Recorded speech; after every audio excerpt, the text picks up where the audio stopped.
Hello everyone, I'm Rania Khalek and this is Dispatches. The war in Ukraine and all its geopolitical ramifications are occurring when the order in which we live already seemed brittle. In a polarized world suffering from inequality, the ravages of capitalism, and climate change, we're now being tested with more calamities. We have an oil shock, a financial shock, a cold war, a hot war, an ongoing global pandemic, and they're happening all at the same time. It feels like the entire system has come unhinged. Global supply chains upon which modern human life depends have been severed. Supply of food and fertilizer is threatened for those most dependent on it. At a time when global warming curtails our agriculture, this makes urgent once again the so-called agrarian question, looking at the world through the perspective of what goes on in the countryside. If we focus only on immediate shocks to the system caused by individual incidents, such as the war in Ukraine, we ignore the role of imperialism in determining underdevelopment, and of capitalism in causing the conditions of peasants and workers to further deteriorate. To place the current crisis in its context and bring it back to the essential questions facing the majority of humanity, I'm joined by Paris Yeros, professor of international economics at the Federal University of ABC in São Paulo, Brazil, who recently wrote a paper calling for a new Bandung. Paris, welcome. Hello, Rania. Thank you. Thank you for having me. Thank you so much for joining me. There's so much I want to discuss with you. And I know for a lot of people, a lot of these terms, sound so academic. But I think you're the perfect person to come and kind of make this understandable to, normal people like me who aren't academics. So I guess a good place to start would be, if we could start with the current crisis, there's a lot of concern that the consequences of the war in Ukraine will be food shortages and even famine, particularly in the developing world. So I'm curious, what do you think the ramifications for global agriculture from this war will be? And what does that tell us about our vulnerability?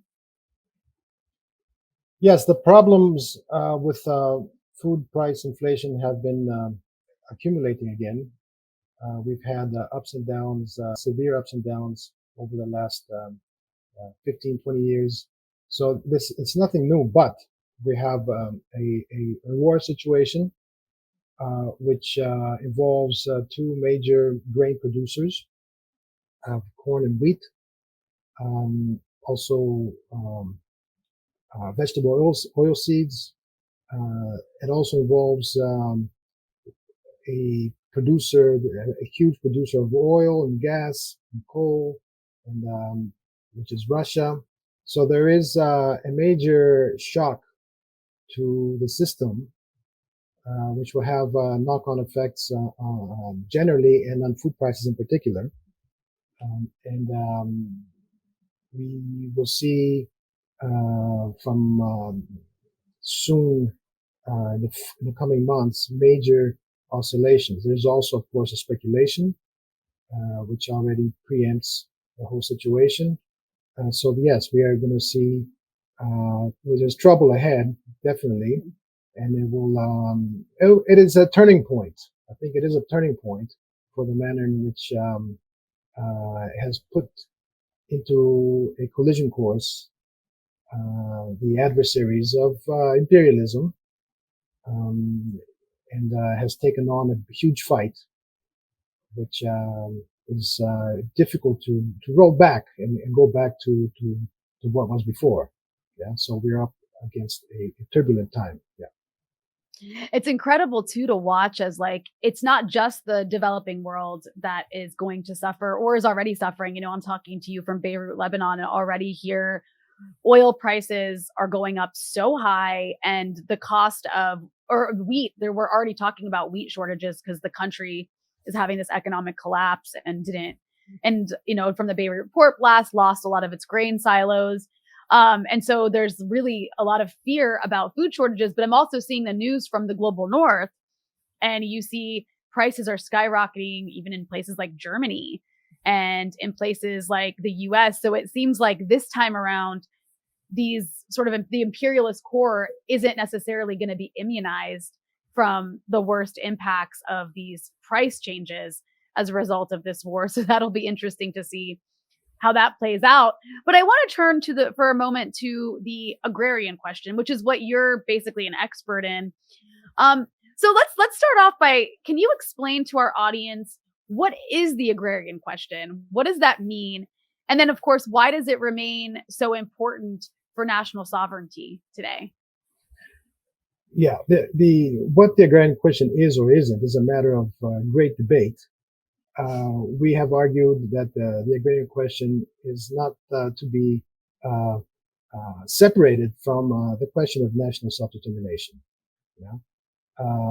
The agricultural sector, like the other sectors, are all fundamental to national sovereignty. So the agricultural sector is no different in that sense. Yeah. But there is several further characteristics which come into play when we talk about agriculture, given that it is the source of food. Yeah, it's not just services of any kind that can be cut back or can suffer a shock of any kind. We're talking about food, Right. which affects the nutritional levels of whole populations, affects wages, prices. It affects industrial inputs. All the linkages are involved in the connections with agriculture. So it is a major sector for the national economies. On top of that, in most countries of the South, where the urban-rural scales have not been entirely tipped yet, agriculture is also a major employer. Yeah, so we have a large amount of among the working peoples that are employed directly or indirectly in agriculture. Yeah. So that is the aggravating factor, which places agriculture, especially in the South, in a position to be fundamental for national self-determination. Yeah, for any national development, sovereign national development plan. So that is what, in a few words, that is what the importance of the agrarian question is for the South. For the North, it has been considered resolved. Yeah, for long it was considered a resolved question because all its own contradictions had been exported to the South in various manners, and it had been able to control Southern agricultures until today, and resolve its own, uh,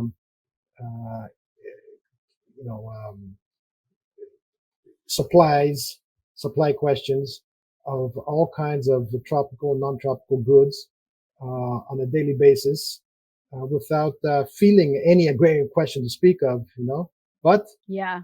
These crises are first not only the 2007-8 crisis, the food price inflation, but also of course, the COVID pandemic showed that supply chains are very vulnerable.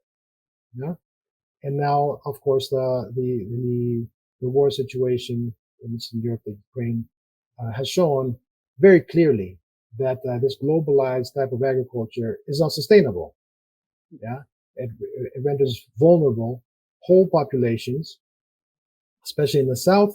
But of course, as you yourself just mentioned, the prices are going to go up even in the North. They are going up, and there will be consequences for the profitability of capital in general. Yeah, in the North, in the centers, which is already in crisis for decades, in fact. Yeah.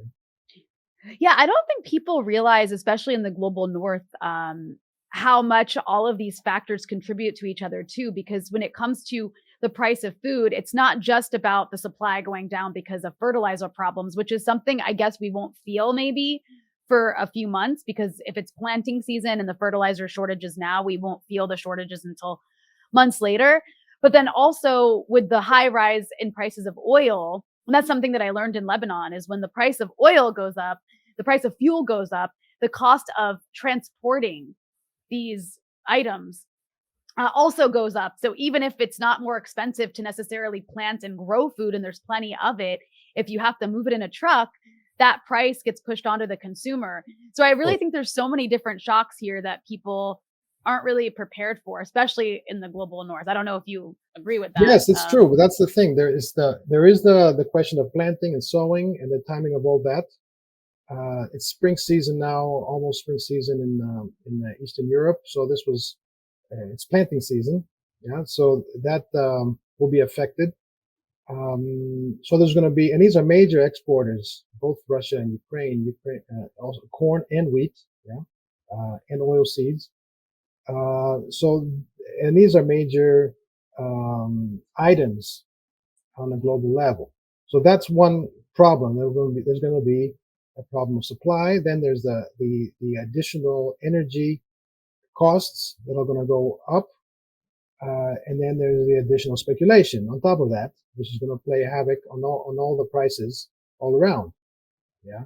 So yes, that's it's a robust crisis. Yeah, that's not going to look good.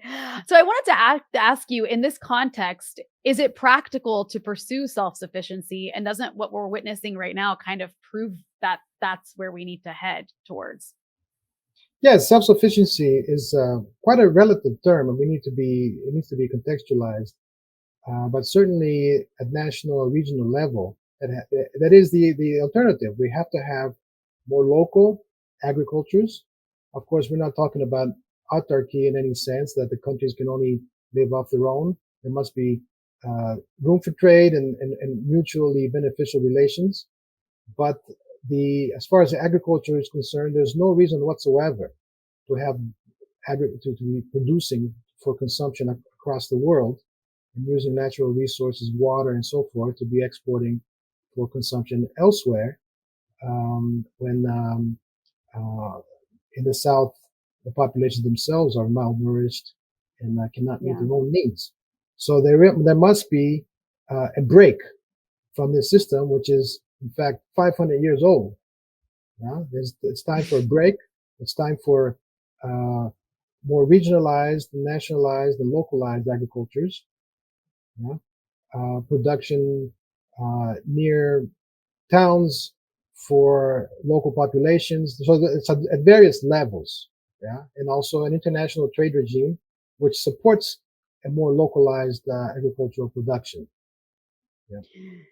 So I wanted to ask you, and this is like kind of going back to some of these more academic, like Marxist terms, but what does it mean when you say that the countryside is becoming proletarianized? Mhm. Well, what we have seen is that over the last 50 years or more, since the Second World War, and in the course of and in the aftermath of decolonization, um, there has been a massive rural exodus. Mm. Yeah, so there's been an unbundling of local economies and populations that have made peasant populations that have survived one way or another, made a living in the countryside. This has all been unbundled, and so there has been a social crisis in the countryside. That's the nature of the agrarian crisis we're talking about. There's been a Mm. social crisis, which has led to accelerated rural-urban migration, yeah, whereby peasants either abandon agriculture entirely and become workers or half workers, semi-workers, working in informal sectors, insecure employment. So they're not even fully proletarianized in that sense, in the sense that a wage covers all needs. In fact, Yeah. they are populations which depend on all kinds of incomes and types of labor. Yeah.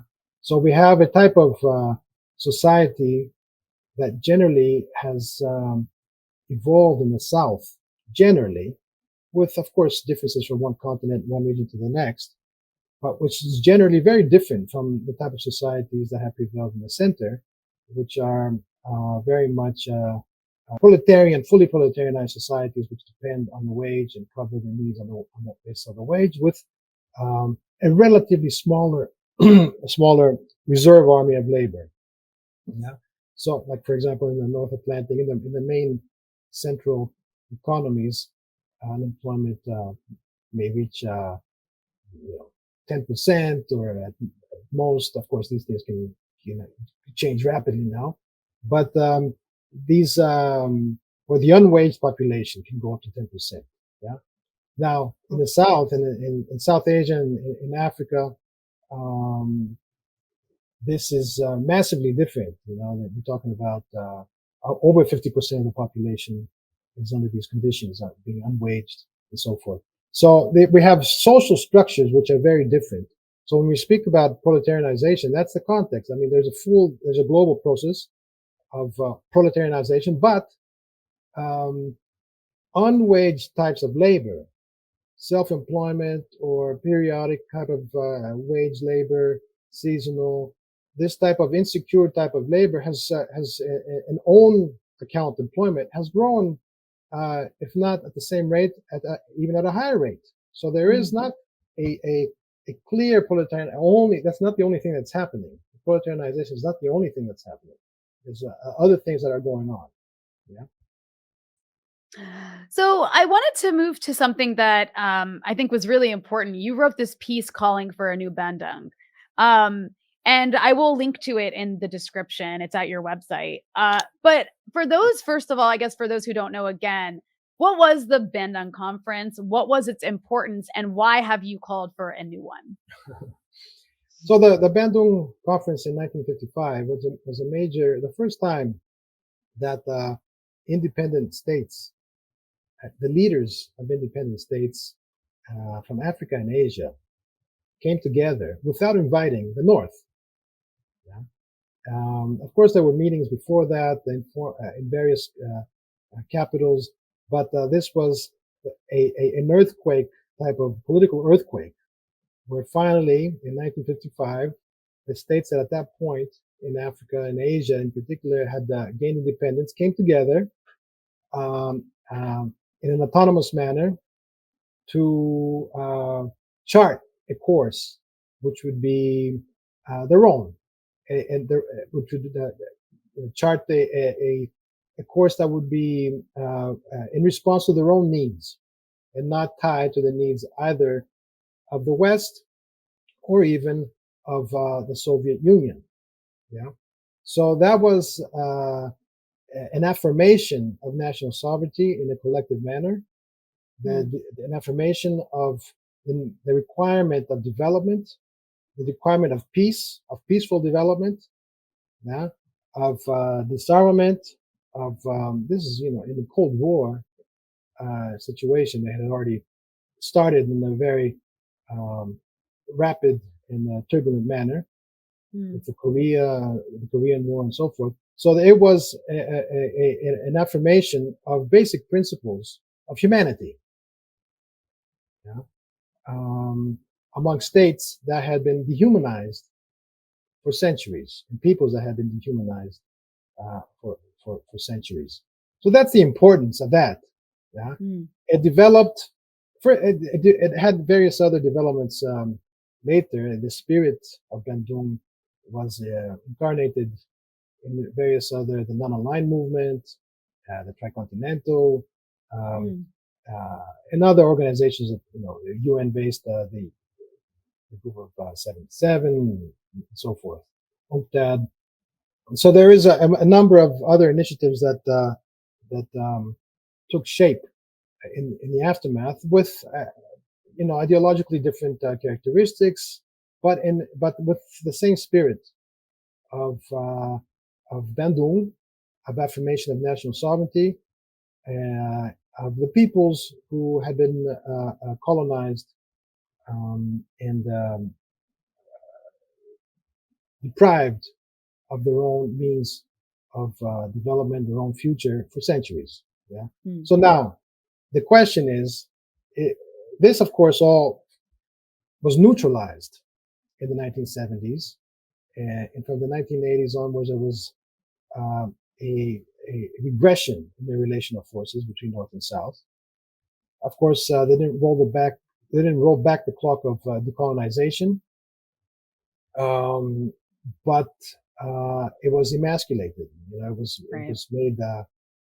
It was reduced to and instrumentalized to serve the needs of the new financialized monopoly capitalism based again in the North.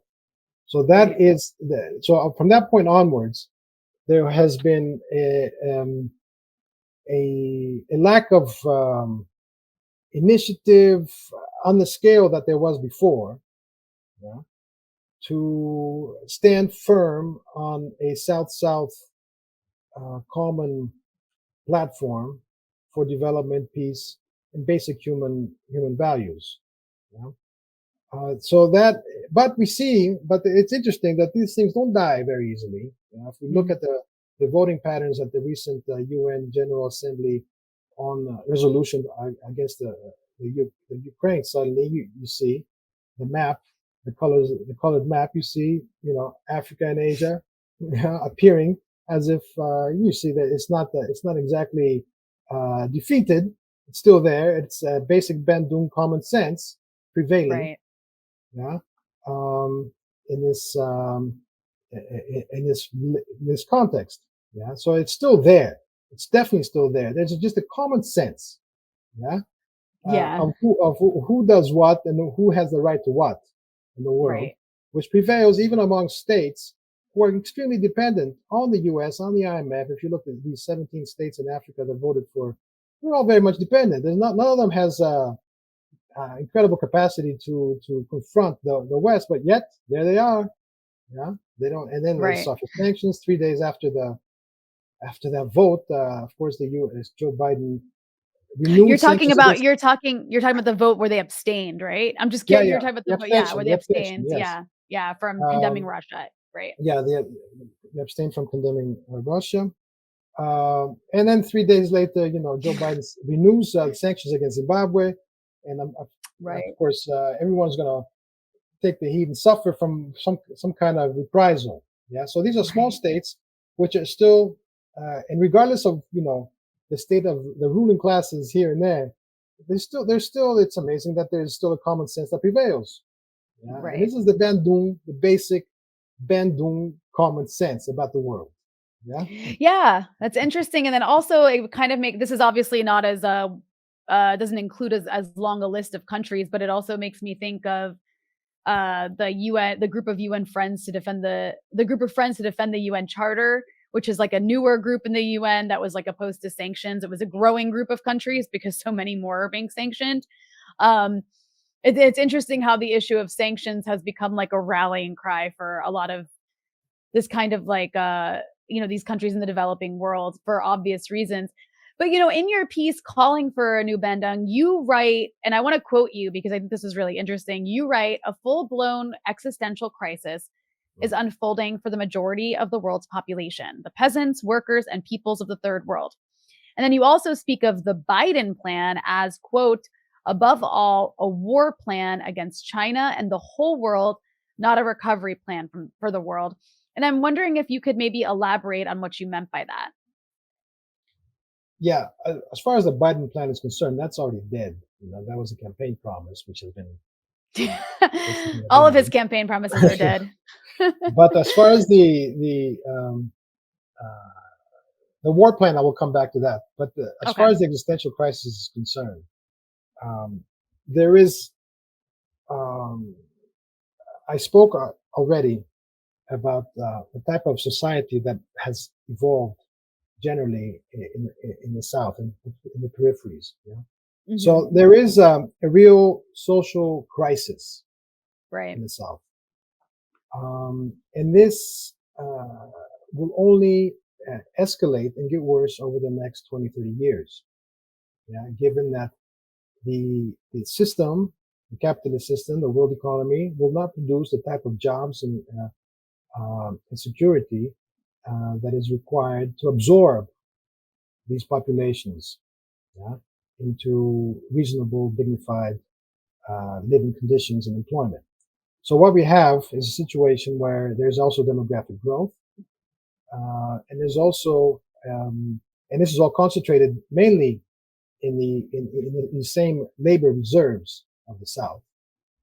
So we're going to have populations, whole countries and regions, which are simply unabsorbable into the world economy. This is already the case. This is only going to escalate. There is also the issue of climate change and the conditions of work and living, which will also deteriorate over the next until 2050. The predictions are terrible in terms of global warming. It is going to be, by our accounts, above 1.5 degrees of pre-industrial levels, and that will worsen the conditions in the southern regions, which are going to be hardest hit by global warming. Coastal regions, also agricultures, which will be overcome by the process of desertification. There's going to be generally a worsening of living of environmental conditions at the same time when the labor reserves are growing. So that's the existential crisis. Yeah.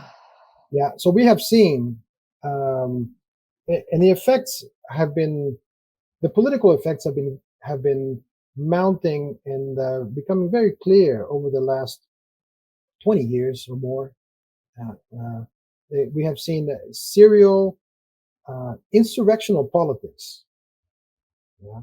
Serial mass, lightning type of movements, mass movements that erupt and even disappear, yeah, or lead to a major conflagration, which is what happened during the Arab Spring, that took a different direction. But these types of mass uprisings are constant now, and if we look at so we are at a phase where the world economy is not responding, and it's in a terminal crisis. It has been for decades. Yeah, it only lives off of financial profits, off of primitive types of accumulation, off of precarious labor, the degradation of work conditions. That's the kind of hope that this world economy, hope in inverted commas, that this world economy offers to the world. So this type of impasse, yeah, has led to a polarized situation, which creates insurrectional types of politics, explosive type of politics, where masses take the streets with no real organization, or various organizations disputing the upheaval, and at the end, of course, you have all kinds of outcomes, yeah. And to speak of the outcomes, I mean, just to build off of that, like I mentioned in the opening, we have this oil shock and we have this financial shock and this Cold War and this hot war. And they're happening all at the same time. Does this mean that the system is just done and will never exist as it did before, and things will just escalate and spill over to other things, and like any notion of normalcy granted by this system has vanished? It's not just Ukraine or Russia. It really feels like the entire system has come unhinged. And of course, it didn't just start. It's like maybe it was already happening, like you mentioned, with this kind of insurrectionist polarization. But I think it was really felt with the pandemic. And it just feels like it's getting more and more unhinged. Is that what we're witnessing right now? Just like the end of a certain system? Yes, of course. It's the end of a system. And this can go on for decades and decades. It can just drag on. Yeah. This is the end of the capitalist system. This is what it looks like. And unfortunately, we are going to live through it. And the next generations are going to live through it. There's no way whatsoever that monopoly capitalism is going to recuperate profits in the value creating sectors in a sustainable manner and provide a future to this planet. There's no way whatsoever. It's finished. So it can only live through war. Yeah? It can only live through aggression, And it's going to be, unless a concrete response, an organized response emerges, it's going to drag on. That's the point of a new Bandung, going back to your original question. Unless there is a clear, an organized international solidarity front, which can provide on a sustainable basis a direction, solidarity, and basic issues, I think it's, this is just going to drag on and drag on and drag on. And I actually want to get back to kind of like going to talking a little bit more about the end of that system, but I want to take a little bit of a detour real quick because there's other things I want to ask you about that you're very knowledgeable about. What do you expect to be the effects of the climate crisis on the agrarian question? I'm sorry, I'm moving all over the place, but No, this is all connected. Yeah. It's going to affect different regions differently. Yeah, in fact, some regions are going to go green suddenly in the north, and but that's not the general effect. Regions in Africa and Asia, especially, are under a process of desertification, so there's going to be a decline of yields across major regions, and there is going to be the need of types of agriculture that are proofed or climate proofed, sustainable under changing conditions. Yeah, we are talking about the need to continue to produce sufficiently for in a healthy manner for populations which are already degraded. Yeah, so we need to have a type of agriculture that not only delinks from the global markets, it becomes more nationalized, localized, and regionalized, but also reinvents itself to withstand the effects of environmental change, the water levels, the dam systems, all these things are coming into play as problems, which they have always been, but now we have a type of situation that requires planning. It requires national planning, it requires regional cooperation, a new trading system. There's no other way to respond to this type of grave situation other than through planning.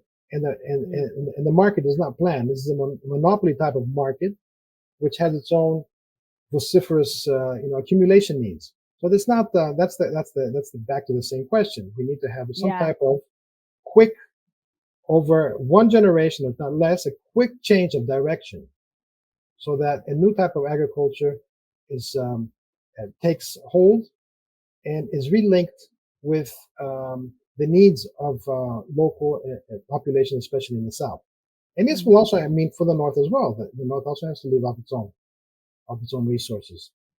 Yeah, they don't need to have all kinds of tropical fruits on a daily basis in the supermarket. Right. Well, yeah. Yeah.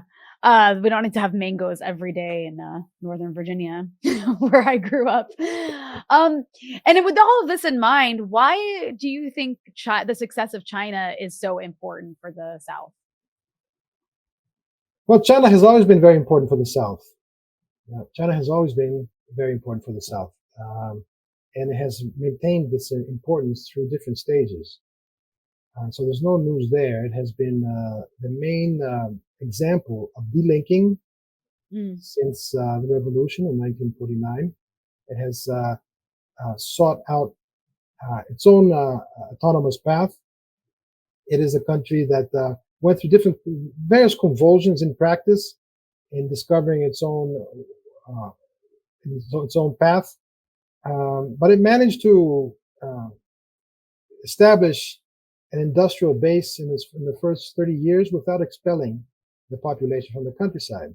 By the late 70s, which was the 30-year period, the first 30-year period, let's say, there was clearly an experience which the world had never seen before, of a country going it alone, obtaining an industrialization without expelling its population from the countryside or using the resources of other countries.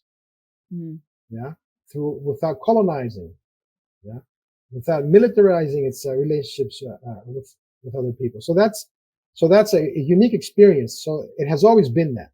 Now from then on, it has continued to experiment, gone through ups and downs, and it has invented a new model of socialism in which the market has a major role and the state has major control over the market. The government itself, the state institutions are themselves heavily invested even in the private sector. Mm. Yeah? So there is a type of economy which is still subject to major planning. Yeah? Now, I can't say that everything that China does can simply be repeated elsewhere, because also this type of planning has also been extroverted. It has served, again, the accumulation needs of the West. It's not only China that has been growing and diversifying its economy, it's also the West that has been kept afloat. These multinationals have flowed there. Their profits have been repatriated. China recycles its savings through U.S. Treasury bonds and so forth, keeps the whole system afloat. So not everyone can just do this. It's not a case of repeating what China has done, but the fact of managing to plan with a functioning market is really something that can be shared with other countries. So it's also, and this system in this case has also eradicated poverty, absolute poverty, in recent years. So it's really something, yes, and it has done so by exercising sovereignty, strategic autonomy, without bowing its head to the U.S. and the North Atlantic Alliance. So yes, it is. I think if China goes down, we're finished. The hope is gone. Yeah, because that is the real example of raising one's head, affirming one's principles, seeking one's own path, testing one's own methods, correcting one's own ways, and going and moving forward in a way that is responsive to popular needs. Of course, there's big contradictions within China, and this will play out. But the case remains that if China goes down, it's the third world is finished. Yeah. So I do want to ask you a bit about Zimbabwe, because you've written extensively about that. But first, I want to kind of move back to the current crisis that's captivating everyone's attention. It's hard to stay away from the issue of Ukraine. It's like the only thing that's being discussed right now. So, at the expense of everything else, except, of course, for the Oscars and Will Smith. But in your experience, how do people of the global South view Russia's war in Ukraine, and why? Because the views in the global South are much different than the kinds of attitudes that you see in the global North. And it's not even really related to what country we're talking about. It's kind of like across the global South in general. There's a certain kind of view we hear about this war. Yeah, I think it's a bit harder to gauge but we can gauge certain tendencies. The global South is self-diverse. Of course, inside the regions, inside the countries, and we're all subject to the media monopolies, which bombard us with propaganda. So it's not, the public opinion is not immune to this propaganda. Yeah. Right. And there's all kinds of problems which affect public opinion.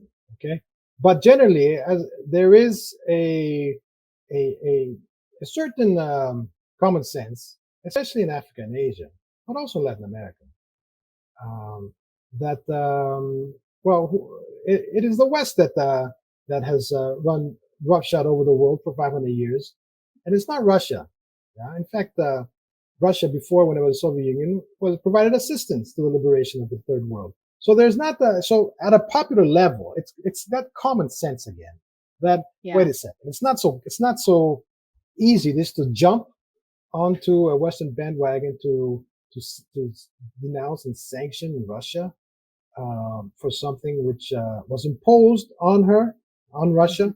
Yeah. So it's not. So there is that. But of course, it is not the only line here. Just speaking of Brazil, and I think the left is troubled with this question, uh, and it's split. Yeah. But again, this is also a kind of a Latin American, South American type of situation where you have very much a left that is dependent on the Western left. Right. These are all settler societies anyway. So there's kind of an identification, yeah, which comes in strange ways. So Right. it's not so easy. It's not so straightforward. Yeah. But I think if you look at that map at the General Assembly, the abstention map, it's just amazing. It's just this Africa. It's half of the countries were the 17 of them were from Africa, which was 1/3 of Africa. Some 40, 50 years ago would have been all of Africa, or most of it anyway.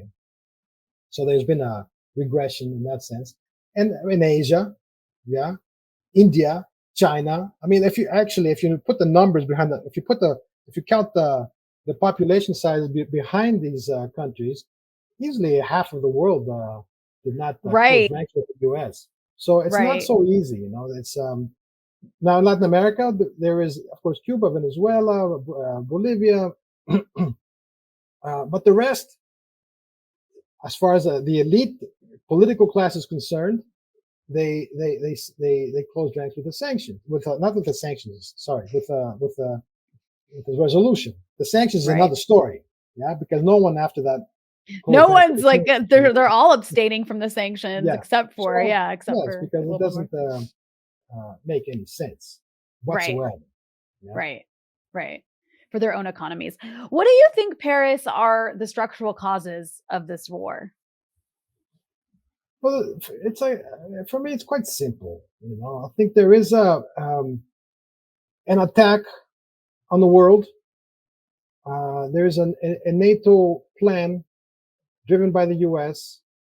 to prevent that other countries emerge and have their own economies in a self-sustainable manner. This includes, of course, China, but also Russia and other economies in the South, countries that have their own economic uh, means, that have their own big enterprises, which should they be able to have their own relations with the rest of the world, but they are subject to all kinds of aggression, which includes encirclement with military bases and all kinds of destabilization campaigns to create trouble on one's borders. So that is exactly what happened in the case of Eastern Europe. In fact, the whole of Eastern Europe, it's not only that it's been taken over by NATO, but it has also been emptied out economically Mm. through the liberalization treaties, the neoliberal dictates generally, the IMF, the European Union, the relationship with the Western Bloc generally, has deindustrialized these countries, has created a major demographic problem. Massive populations of youth, skilled and unskilled, are leaving these countries. There's a real crisis, a national crisis all across Eastern Europe. Yeah? And the Ukraine is no different. Yeah? So this is the context is of um, dismantling the Eastern Bloc, uh, forcing it to come into the Western economy, deindustrializing it, destroying it, creating the conditions for all kinds of fascistic movements to emerge, then betting on these movements to destabilize Russia in this particular case. So there is really now a clear NATO neo-Nazi axis, Yeah. yeah, in Europe, which needs to be taken seriously. Of course, Now, whether Russia had other options or not, at some point, this is a war machine. The NATO is a war machine. It wants Yeah. war with Russia. It wants to destabilize Russia. It will have Why it its war. exists. It It exists will for have war, its war. literally. Yeah. So Yeah. the question is, if, and that's up to Russia's planners to decide whether they needed to cut their losses now or try later. But the situation was changing fast. Yeah, there was major arming of Ukraine. There was major conflict in the eastern provinces. And there is a war plan against China, especially, and its allies, which includes, of course, in a major way, Russia. So it is very clear that NATO and the U.S. want war with Russia, and they will not let it go easily. They will drag this out. Yeah? And the people of Ukraine, which were already suffering, are going to suffer. They're the ones that are going to suffer. The whole generation is going to be wasted. Yeah? It has already suffered. No, war is terrible, and yeah, Ukraine is just like being forced to kind of impale itself onto Russia for like as like a human shield for the West, basically. That said, Russia is a capitalist country, right? It's ruled by oligarchs, and I'm not using the term oligarch solely for Russia. Obviously, we have like oligarchs in America too. But of course, in Russia, you have these oligarchs that have destroyed the legacy of Lenin. I'm curious, with this in mind, what relationship with Russia do you think people in the global South should have? No, but Russia is a capitalist country, and but so what? Who isn't? I think It's a it's good not. point. But who isn't? Who stands in a better position than that? Cuba, right? Anyone but Cuba? Like, yes. but yeah, I see what you're saying. But it's not like Russia is the evil empire suddenly because it's capitalist and it has business magnates and so forth. But in fact, it's a country that is quite dependent economically. It went through a major disaster in the 90s, a massive depression, destruction of social conditions and economic sectors, entire economic sectors. Has gone through a painstaking process of reconstruction. In fact, the state itself has had to take back power from these major so-called oligarchs, so they can have a national plan of some kind. There is so it, and then so it's a type of semi-peripheral country. It is quite dependent. I mean, in this the kind of dependency becomes clear when the sanctions come. You see what exactly which enterprises are there, which enterprises are business, foreign enterprises, Western are leaving. So even in the oil sector, Exxon, Shell, BP, they're leaving. So they were there, but you don't see Gazprom, pumping oil in Texas. So it's not there's a symmetrical relationship between Russian business and Western business. Also, there's no, of course, comparison to the type of relationship that Russian business has to the international finance capital. Right. Yeah? This is all based on the dollar in Wall Street. Yeah, with the U.S. State power behind it, and it can punish any kind of enterprises that in Russia wants to have normal trade relations in the energy sector with Western Europe. Why? So they can punish that. So you see, it's not exactly an inter-imperialist. This is not an inter-imperialist conflict. You can say what you want about Russian oligarchs and so forth, but we need to be clear about the major asymmetries that exist between monopolies. Yeah, and in the South and the semi-peripheries and all across, 50 years, 70 years after decolonization and the post-war period, all these countries have big enterprises. It's not like they suddenly become imperialist. I mean, it's very much a reductionist view of how imperialism and power projection on the global level works. Just because there's monopolies, it doesn't mean, everyone reads back to Lenin's piece about monopolies, cutting spheres of influence across the world. But it's, first of all, it's not these monopolies in the South do not have that type of power to dispute on a global level. And when they try, they get massacred. We Right. saw here in Brazil, the Petrobras was cut back in a major way after the coup Hmm. against Dilma in 2016. But even in Russia is the case in point. It's been uh, assaulted, yeah, because it had finally proper relations through Nord Stream 2 with Germany, yeah, Right. and the rest of Europe. So it's not allowed to. Yeah, that's the point. Even when you have the emergence of big companies in the South, they are reconverted. They're beaten back. Yeah, um, such that we cannot speak of we cannot create an equivalence. Yeah, this Yeah. idea of an inter-imperialist conflict is basically the West projecting its own vices onto everyone else to say that everyone is equal, but we're not. And you have such like a hegemonized viewpoint on this when it comes to like the Western left in so many ways, because you hear a lot of that in the Western left, the sub-imperialists, like Russia's an imperialist power. But I agree exactly with what you're saying. And with that in mind, I think that everyone's been having these conversations about how with this one system of unipolarity ending, we're entering a multipolar world where we have these competing powers, Russia, the US, China, the US, the sort of Russia China bloc versus the US. Is there a benefit, do you think, to multipolarity, even if it is capitalist countries facing off, like in the case of Russia and the US? Yeah, the you see the term multipolarity has become very common and has become the basic term, but it's complicated. The term, I think. Hmm. In fact, it's a term that has been imported from American political science, right? um, and it has taken over.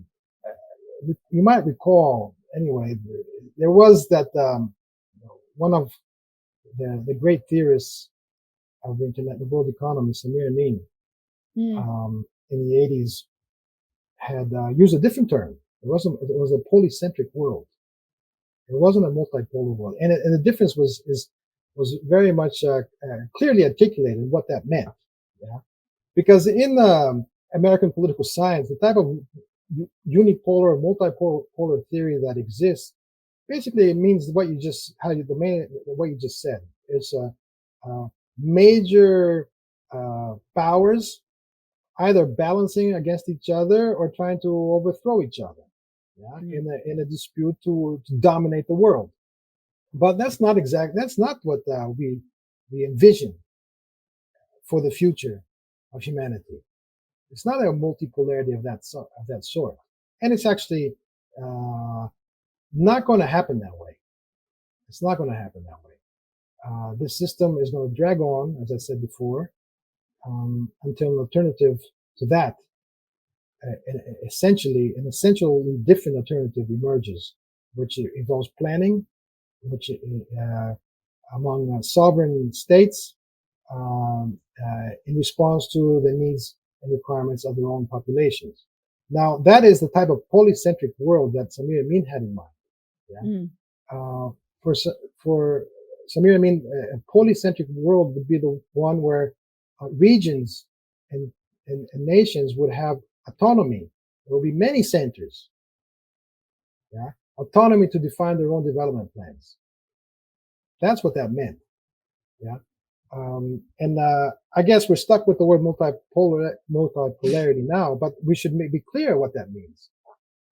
It's not just some kind of replay of the 1930s crisis, where you have people, where countries are breaking up the world in blocks and vying for global domination. It's not that what's happening. In fact, Russia is not vying for global domination, and in fact, is China in that sense. It's not militarizing its relationships. It's not. So I mean, you can find problems in these relationships, of course, but it's not exactly. It's not what it's not an inter-imperialist conflict of the type we know for so long. Yeah. That's a really important distinction, and Samir Amin's version sounds way better. I wanted to briefly hear a little bit about Zimbabwe from you because you've written so extensively about it. Um, and I'm not sure, I guess a good place to start with that is, what is unique about the experience is of land reform in Zimbabwe? Was it successful, or would you say it was hijacked by a corrupt elite? Um, and then maybe we can talk a little bit about sanctions on Zimbabwe. Yes, it was very successful. Successful in achieving its objectives, its immediate objectives.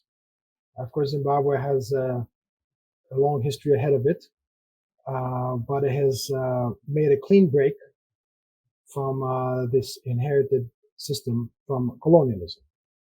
It is a very rare case of unraveling of the settler colonial situation. If you look historically, you will hardly find a case like that. So it's very unique, and it happened in a historical phase where neoliberalism was in full swing. A very unlikely phase of history, yeah, and that's where it happened. Of the some 15 million hectares of land that were under in the hands of 6,000 farmers in 1980, yeah, 13 million were taken out of the 13 million hectares of land were taken by the 2000s.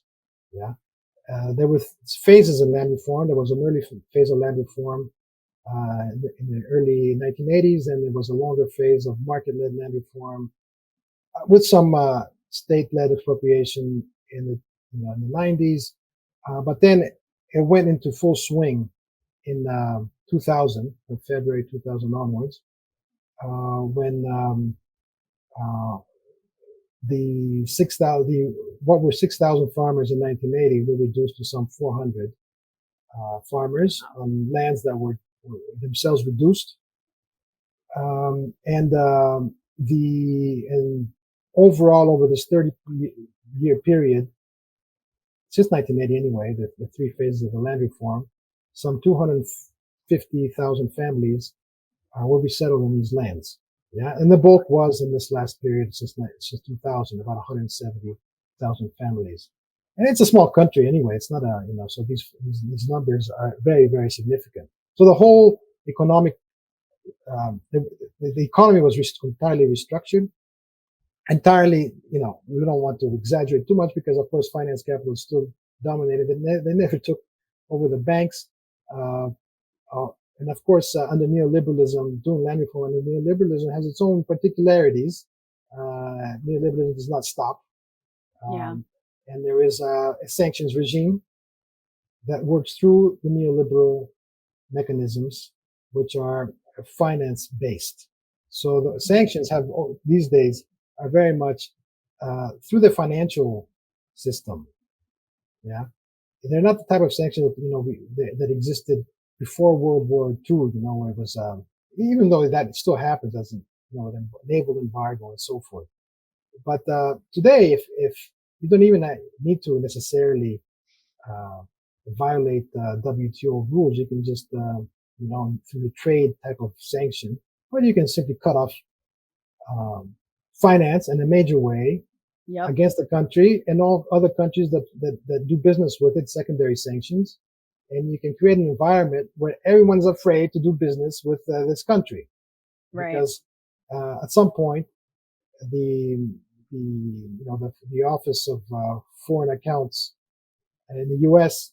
can impose proceedings against these countries and impose fines, major fines against any companies around the world that had any kind of relationship with the target country like Zimbabwe. So it's a major, it's a land reform that had to deal with all these types of challenges and the challenge, the strategy after land reform, as far as the West was concerned, was to suffocate it so that this does not become an example, especially for South Africa. Yeah.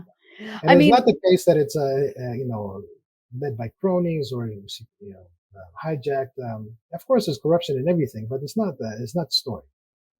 Well, yeah, there's a lot of every country's a little bit corrupt or a lot corrupt for that matter. It's not something that exists only in one place. But Is that the reason why Zimbabwe is so poor today, is because of sanctions, or are there other reasons as well? Of Or mostly course, because of sanctions? Yeah. there's no other. There's there has been, in fact, the investment that has been undertaken in the new farms has been very much by the peasant families themselves through their own savings, through various sources of income. So, but without state support and without big, financial support by the state itself, because it's been fiscally cut back because of sanctions. Yeah, so there would have been a much faster and a more robust recovery. Yeah, had it not been for the sanctions. Yeah, sanctions are severe. Yeah, Yeah. there's no doubt about it.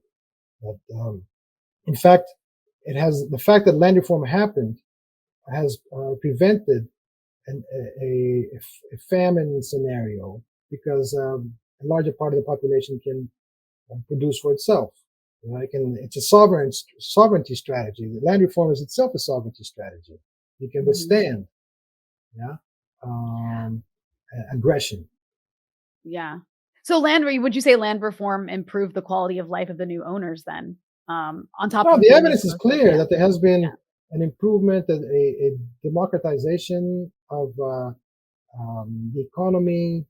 Of course, there's inequalities, but there is a larger base of producers, a much larger Mhm. base of producers in the countryside, which have given rise to new types of businesses in the countryside, um, in all sectors, in the commerce, in local industries. There has been a revival. Yes, this has been documented very clearly by more than one, but various sources.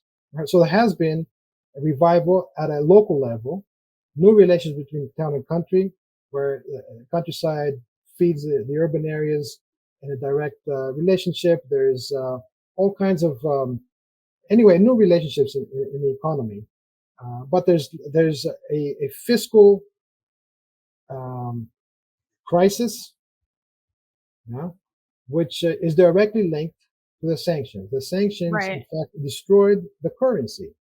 Yeah, currency destruction is a major element of sanctions. Yeah, and this is a fact that is often overlooked. We have theories of hybrid wars and so forth, but the currency destruction strategy has been overlooked in these debates, and it's a key dimension because once you destroy the currency, the whole economy goes haywire. Yep. That's when corruption, becomes a strategy of every individual in the country, because everyone needs to find a way to get ahead, to survive. So it has an extremely destabilizing effect, and it goes into automatic pilot because restoring one's currency is not easy. It's very difficult because there's all kinds of speculation. Once you destroy it, there's all kinds of speculation against it. Right. No, So I mean, we're watching, yeah. Well, the yes, currency, I was just gonna point out, like, even now, if you look at what American officials are saying, or even European officials are saying about the ruble with the sanctions on Russia, that's what the intended purpose is to destroy the Russian currency. Um, but you mentioned the time period in which land reform took place, and it is an interesting time period because it wasn't exactly when all kinds of other like radical movements were sweeping across Africa. So why did land reform in Zimbabwe take place when it did? now very good question. It needs to be really contextualized in its historical moment and understood. In fact, land movements were on the rise everywhere, eh, most everywhere across the South. Yeah, I mentioned before the rural urban exodus, which accelerated from the 1980s onwards. But this exodus did not put an end to the land question or the agrarian question. There was an intensification of struggles over land, yeah, in countries that were becoming less and less agrarian. Yeah, so there was a type of counterintuitive thing going on. Countries becoming less agrarian in terms of population anyway, but the struggles for land were intensifying. Yeah, even in Brazil, The MST was born in this time, in the 1980s, and this is a major urbanized country. Some 75, 80% of the population is urban, and here's where you have one of the biggest land movements in the world. So this happened. So Zimbabwe was not unique in that sense, yeah, but it has its own historical setting. Um, the whole of Southern Africa went to war for its liberation. Yeah, Yeah. it did not decolonize when the rest of Africa decolonized in the early 60s, late 50s and early 60s.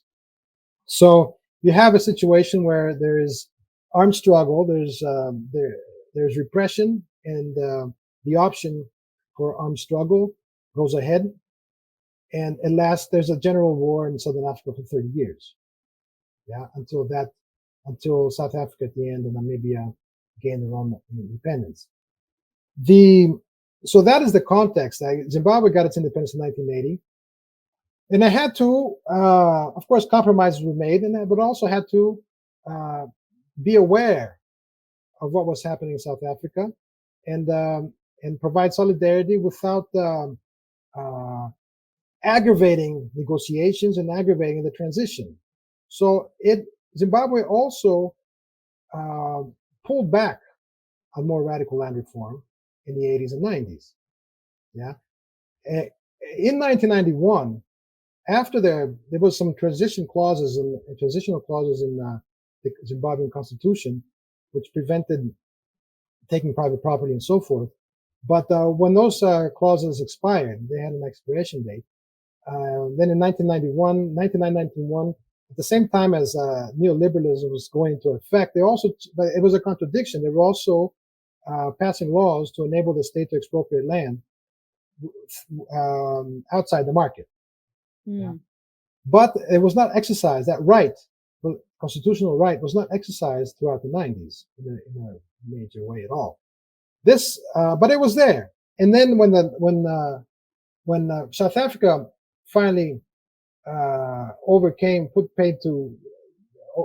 ended apartheid, then there was a new type of situation in Southern Africa, which in fact opened up space for Zimbabwe to go ahead with its land reform.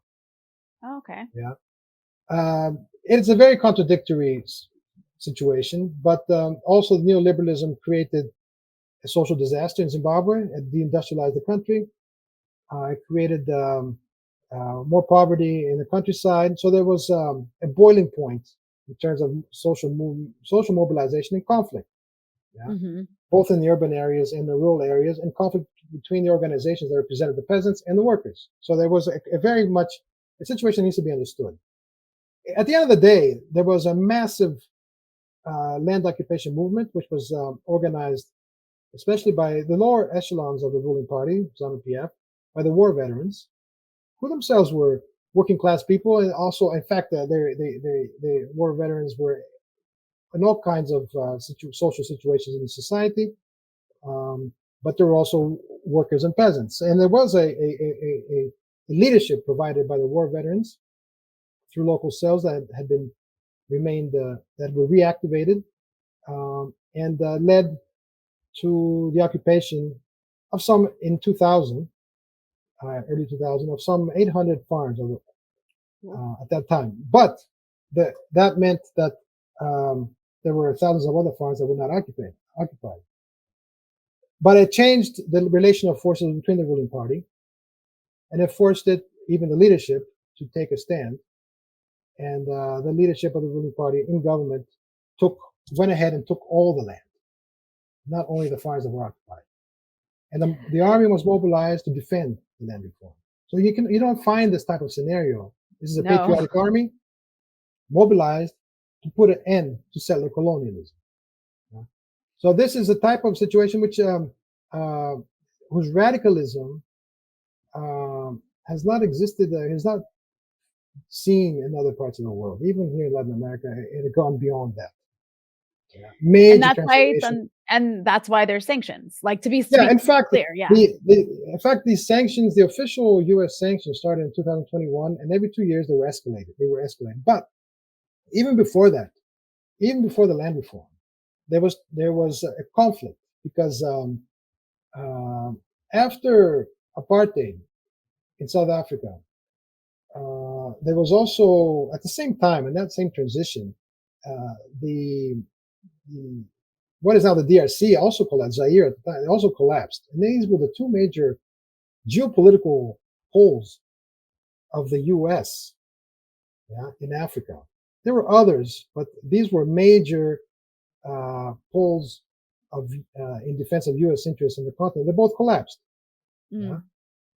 And the countries of Southern Africa, especially Zimbabwe in particular, Angola, Namibia, saw in the Congo a situation where the U.S. was trying to mobilize, in fact, Rwanda and Burundi to invade the Congo and retake the Congo for the U.S.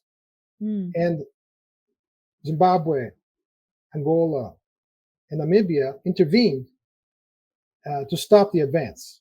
So that, and this was 1998. So there was already a conflict. There was already a radicalization.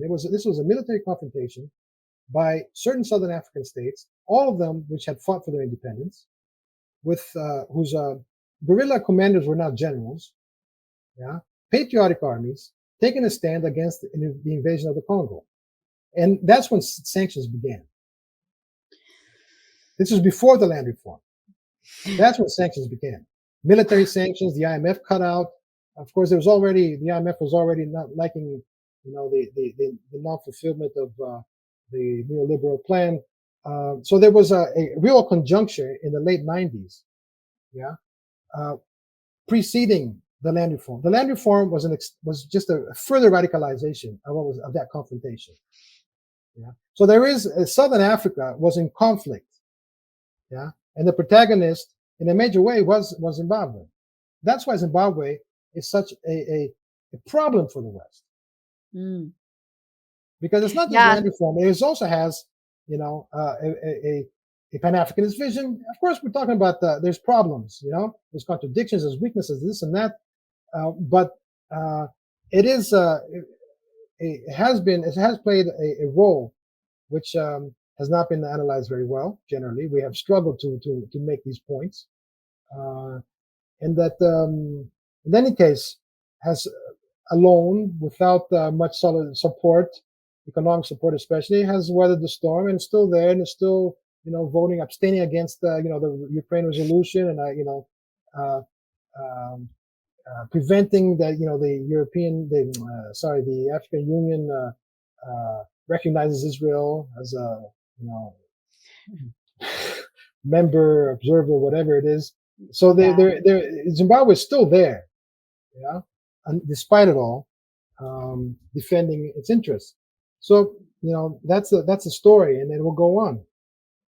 Yeah, we'll have to do an entire episode just on Zimbabwe because it's so fascinating, and so much of the world is, I think, very ignorant about much of Africa in general, but Zimbabwe in particular. But I know I've taken up a lot of your time here. There's just one last thing I wanted to address with you before we wrap up, and that's the issue of, and this is kind of going back to like a more, I guess, global issue, but you have written about, or you wrote about, the issue of what you called Eurocentric social reformism.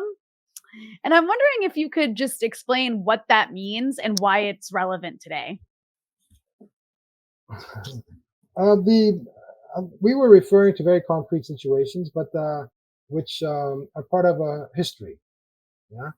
So all these issues became very clear. The problems of the Western left became very clear in the Zimbabwe question itself. But we can find these problems generally in so many other cases.